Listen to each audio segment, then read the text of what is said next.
टी20 विश्वकप इतिहासर सबुठारु रोमांचकर मैच रे हाहाकार सृष्टि होइथिला। एक नुआ चमत्कार हेबाकु जाउथिला। गोटिए जीतिथिबा मैच रे अफगानिस्तान हारी जाइथिला एवं टी20 विश्वकप इतिहास रे प्रथम थर पई दुईटी सुपर ओभर खेला जाइथिला। हाँ, एक प्रकार कहिबाकु गले एही टी20 विश्वकप रो सबुठारु रोमांचकर मैच वर्तमान आसीछि।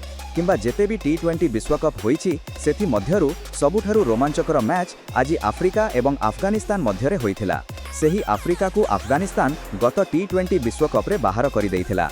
आफ्रिकार मनरे प्रतिशोधर निया जळुथिला, किंतु अफगानिस्तान मध्य आसिला परि लागुथिला जे आजि किछि बड़ करिवो। बुझी जानतु, चमत्कार हेबाकु जाउथिला। आज अफगानिस्तान प्रायतः चमत्कार करि दैथिला। टी20 विश्वकप इतिहास रे प्रथम थर पई कोनोसी मैच रे दुईटी सुपर ओभर होईछि। संपूर्ण मैच रे कोन हेला, अफगानिस्तान एक जीतिथिबा मैच किपरि हारिगला एहा मु आपणंकु बुझाउछि।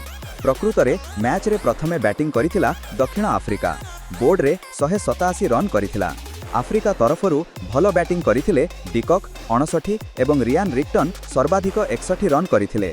विपक्ष रे उमरजाई अर्थात अफगानिस्तानी बोलर 3टी विकेट एवं रशीद खान 2टी विकेट नेइथिले।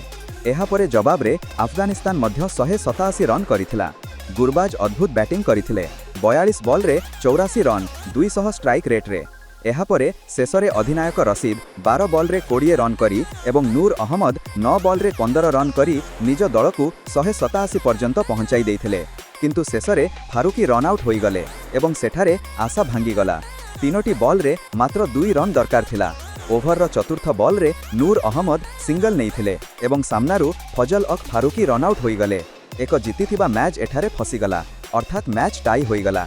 एहा परे प्रथम सुपर ओभर हुए। अफगानिस्तान प्रथमे बैटिंग करिबाकू आसे। बोर्ड रे 17 रन करे, किंतु सामनारू जेतेबेले आफ्रिका बैटिंग करिबाकू आसे सेमाने मध्य 17 रन करंती।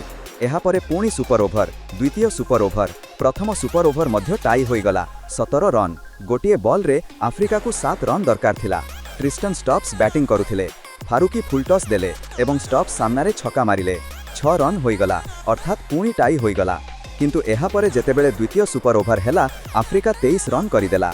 जवाब रे अफगानिस्तान अद्भुत भूल करी पालटा आक्रमण करिथिला। प्रथम 2टी बॉल रे 0 रन 9 बी आउट, अर्थात 4टी बॉल रे 24 रन दरकार थिला। तापरे गुरबाज आसर्गी एवं लगातार 3टी बॉल रे 3टी छक्का मारंती। परिवेश संपूर्ण गरम होई जाए।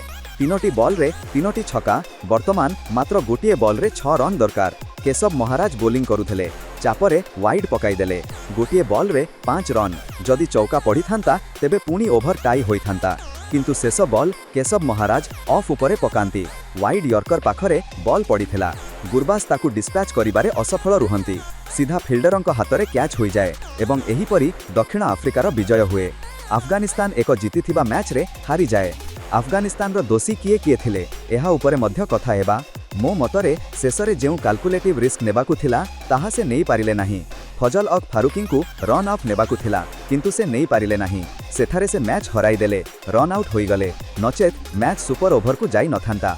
जदि से टिके मुंड लगाई थांते, बोलर सह टिके दौड़ी थांते, तेबे सहजरे पहुंची जाई थांते। मु एही पॉइंट को एवं सेही खेलाली को एहार सबुठारु बड़ दोषी बोली मानिबी।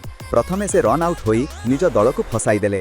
तापरे जेतेबेले गोटिए बॉल रे 7 रन दरकार थिला से बॉल को टिके बाहर को फिंगी देई पारुथांते। यॉर्कर पाखापाखी बॉल ट्राई करि पारुथांते, किंतु बैटर तले एकादम पकाई देले एवं सामनारे छक्का मारी देले।